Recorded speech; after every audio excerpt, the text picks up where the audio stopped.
Hello team, welcome to another ATP Geopolitics video with myself, Jonathan MS Pitts. Ukraine War Frontline update for the 3rd of May 2024. This is probably ill-advised, it's a bit late at night and I need to get some beauty sleep, obviously. Just to let you know, this weekend, so Saturday and Sunday, tomorrow and the day after, that I am going to be very busy. One of my twins has got a Football League Cup final. We have to even pay tickets to go to a stadium to watch it. Goodness me. So that's tomorrow, and then Sunday he's got a rugby tournament all day, so I don't know when I'm going to be able to get out my usual output, so fingers crossed I'll fit something in somewhere. I want to go and see Civil War as well in cinema. Anyway, let's this is what the lines on my map mean. Please check out the key on the screen at the moment if you want to know what's going on there. We'll go to the northeastern axis from Kupiansk to Svatova to Kreminna down here. You can see there are a number of pins, and they're all basically the wrong color if you are, like me, pro-Ukrainian. We have up in the Kislivka area, again, some moves from the Russians here, just southeast of Kislivka in the Kotelyrivka direction. We have all three mappers showing an increase in Russian control, broadly agreeing within the settlement of northern Kotelyrivka. All of them moving their mapping lines in about the same place, some from quite far back here. And then we have Surat Maps, pro-Russian mapper, having a little bit more of a charitable interpretation of the data for the Russians there, but generally not looking too promising for the Ukrainians holding on to any of those settlements. It's been pretty tough there the last week. And then as we come further down south, we see no changes to any of the front line up to, well, really down to Chaziv Yar. There has been some good news for the Ukrainians in this little area east of Yampolivka, but no news there today. I'm just going to drop into Bilohorivka at the top of the Seversk front line. If you remember, you've got this big chalk pit here. We have Bilohorivka sort of on lower ground from the high hills and almost mountains to the west of there, and then we have some high ground to the east as well. It's interesting topography there. And that's what Surat Maps had to say about that. Nothing too interesting. Tatarugami says, despite the issues on the front line and the Russian efforts to push the Russian success narrative, Ukrainian forces in the Bilohorivka area successfully repelled assaults. The Front Intelligence Insight team is pleased to present the results of Russian assaults for the past 2 weeks. The Ukrainian forces persistently attempted to reach Ukrainian positions and disembark infantry into trenches. We previously reported on an assault involving tanks and MTLBs. While they successfully reached the Ukrainian trenches, they failed to achieve anything. So pretty challenging for the Russians there. We did see the Ukrainians have some success, either pushing the Russians back or just simply being further to the east than was originally or previously envisaged. However, Surat Maps does have the Russians much further to the west here. I think that is broadly incorrect. I don't think the evidence suggests that they control this. In fact, what Tatarugami there is saying is that they pushed to these points to the Ukrainian trenches, got killed and equipment destroyed, and then that was the end of that attack. But it doesn't mean they control that at all. In fact, this is clearly sort of no man's land grey zone. And indeed, there is evidence that Ukrainians are in trenches over here. So I think Surat Maps' map here is very wrong in this area, or quite wrong in this area. And indeed, you can see below the chalk pit very big differences between the mappers, and indeed further on down into the Seversk front line as a whole. It's just quite a bit of difference going on all along this front line. You can see Deep State map differs very much from Andrew Perpetua and Surat Maps, and Surat Maps again from the others right along here. So it's, yeah, that's why I think it's useful we present 3 mappers, giving you a sense of, you know, what might or might not be true. We come down to Chaziv Yar. no real news from Chatty VR too much today. Just a little bit of a game for the Russians, as according to Andrew Perpetua, just to the south of Ivaniska, pushing north of Kislivka, equalising that kind of area of the front line there to some degree. So that's something that's happened over the last 24 hours or so, but actually somewhat quieter than we have seen. We saw quite a big push by the Russians north of Ivaniska along the Mount Baba here, but no news about that today. So we come down to where it's all kind of happening really, which is the Ochiratina or Novokonyovo area. It's between those two, and you can see that all the mappers agree that quite a lot is happening there. Deep State map less so actually, just a small gain in this salient as far as Deep State maps is concerned, and possibly meaning there's some Ukrainians caught in this area. As Andrew Perpetua would agree, Surat maps has the Russians pushed right up to there and kind of equalising that front line between the two settlements. As far as Surat maps is concerned, taking most of where are we? We've got Keramik, Novokonyovo, all fully under Russian control, as according to all the mappers now. And then we've got, I thought Keramik was there, but that might just be the northern part of Novokonyovo. As the more pins I have, the more it kind of takes away from the place name. So I think this is Keramik there, which appears to now be, everyone agrees that that's under control of the Russians, and they are now pushing north of there into the fields on the way towards the north here, and well, not quite up to this road that I was talking about them interdicting previously and towards Vozdizenka there, but actually just flat north through Kalanyove. I don't know what their exact objectives would be around here. Maybe just going up this road here and sort of therefore causing havoc for New York as they push maybe straight towards Konstantinivka eventually, but that's quite a long way to go for that.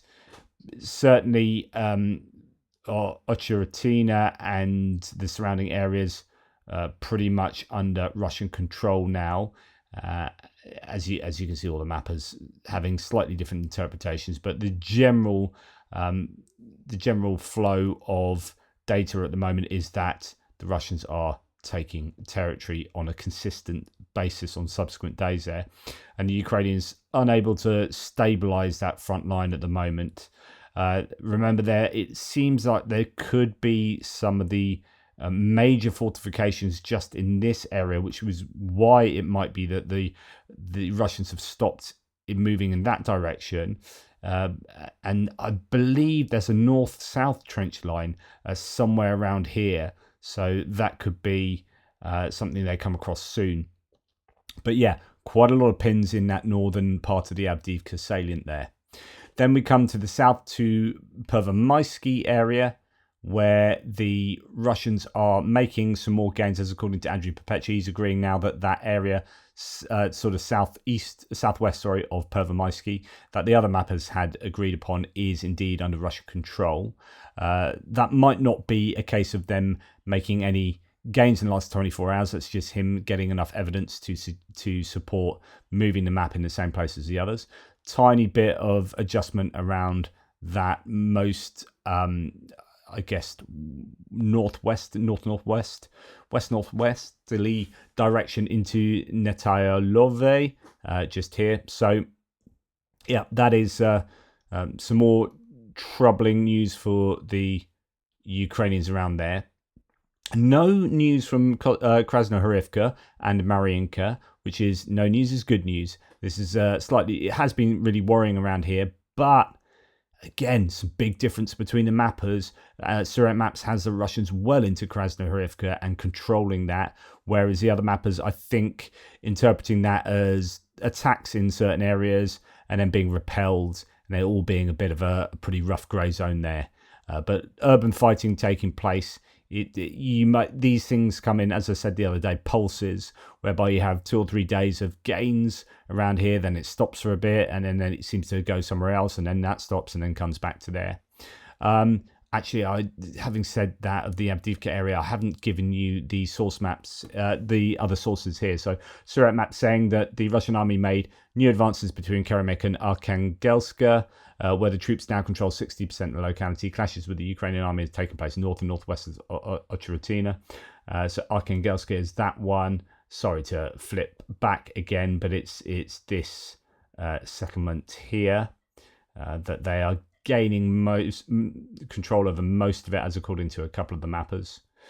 And then again, just pushing there subsequently. So situation north of Avdiivka, Russian army took control over the trenches north of Keremek. In addition, Ukrainian army withdrew from the northern part of Arkhangelsk and the adjacent trench system. So some kind of trench system, they pulled out of that, as according to Surat maps in that general area. And then we eventually come down to Novomykhailivka, so that's where I was trying to get to. Anyway, past Mariinka and Krasnohivka, and then we come to Novomykhailivka. Although there are no changes on my map there, it might be a Surat maps change that I haven't. Yes, it's a little one there. I might not have that marked down, so it could be a tiny bit of land there that the Russians have taken. So I'll have to update that one tomorrow. I think that's because that's literally only just come out. No, that's just me being a bit slack. Okay, so the situation situation southwest of Donetsk, the Russian army began advancing northeast of Novomykhailivka in the direction of Paraskevivka. So just a tiny bit of an advance there, and actually no reports has that confirmed as well. Small Russian gains were recorded in the northwestern part of Novomykhailivka. This area was already presumed under Russian control, but now visually confirmed. So might not be any activity that's taken place in the last 24 hours, but just evidence has come out that they actually control that small area there. And then that is a lot for the Donetsk front until we come down past the Dogleg Pass, Vuhledar, until we get to Uruzhaini in the Velika Novosilka sector. And you can see that according to Surat maps, the Ukrainians have been pushed back into Uruzhaini and to the northern parts of it, as according to both Deep State map and Surat maps. But Deep State map had that previously. This is now being confirmed by Surat maps. Andrew Perpetua still has Russian control line along the Mokry Yali River here as it meanders down south of Uruzhaini. So anyway, fairly serious fighting been taking place there over the last week. And indeed, this is what Surat map says. Situation on Velika Novosilka front, the Russian army continued advancing south of Uruzhaini, taking control over most of the warehouses and have secured part of the eastern shore of the Mokry Yali River. So quite a large area of land that Surat maps claims the Russians have now control of. And that's that for the front line at the moment. No changes to Robotyne today. Nothing to be said about the Dnipro River. I haven't looked at the Institute for the Study of War because they'll be bringing out their next report pretty much around now. So it's no point looking at yesterday's one, as it'll be a little bit out of date. But I would imagine the Russians are still going to be trying to push as much as they can in this Ocheritina area and south as well, that whole Avdiivka sector. But as well, they'll have their eyes on Kurakove and they will have their eyes on Konstantinivka, this one down here, not the other Konstantinivka up north. But indeed, that would be something they have their eyes on as well, which is this Konstantinivka just beyond Chaziv Yar, but also further north from Ocheritina. And they would like to, obviously, they'd like all of Ukraine, but they'd certainly like to get this under their belts before any kind of summer offensive. But I think that's far too adventurous for them. But they'd certainly like to get as far as they can north from here and west from Chaziv Yar.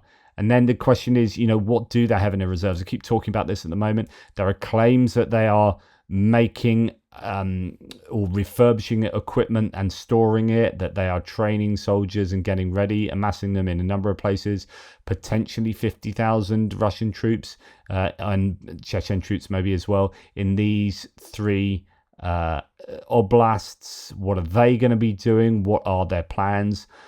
And why? And the question I said yesterday, last few days, is why would they bother doing that when they'd end up using those troops later in the year, when Ukraine will have had F-16s delivered possibly, but all these aid packages that are coming through at the moment, not only the American aid packages, but the European ones as well, they will end up filtering through to the front line, and it's then that the Russians would be waiting to attack. So it seems bizarre that they're not just throwing their troops in now, but this could be a similar calculation as to the Ukrainian counteroffensive in 2023. So the Ukrainians wanted to wait till they had all their ducks in a row, and they had all their troops trained and equipment delivered. But of course, the longer they did that, the more the Russians were able to build up their defenses. And so it was like, well, we're waiting until we improve. Unfortunately, the defenses improve, and so you're at the same place up there, and it's actually arguably far more attritional up there. Would it have been wise to throw in early doors as much as they could before the Russian fortifications were so well built? That same question is relevant here. Is it worth the Russians throwing at everything they can right now at the Ukrainians, even though they might amass troops and equipment to a better degree, train those troops better so that they can attack later in the year, in the summertime? But actually, I personally, if I was the Russians, I'd just be throwing everything in the kitchen sink right now at the Ukrainian lines. There are reports coming out, which I'll share with you tomorrow, one saying that the Russians can smell a weakness at the moment with the Ukrainians, and they're really opportunistically going for it, taking advantage of that. Well, they may be doing that, but I think they're doing that with what they've got left rather than any new reserves and equipment. And I just don't know if that's wise for them. I think it might end up being more attritional for them in the long run. Anyway, that's just my tuppence. I don't really want the Russians to make the best choices, of course. And some people still tell me, oh, you shouldn't say these things. Operational security and everything. The Russians are not looking at me for their military advice. I can tell you that for sure. If they're relying on some random dude on the south coast of the UK, sitting around talking to the internet for their military strategies, then they really are in trouble. Anyway, that's enough from me. Take care, everybody. Speak to you soon. And hopefully we'll get content out tomorrow. It just might be a little bit at random times.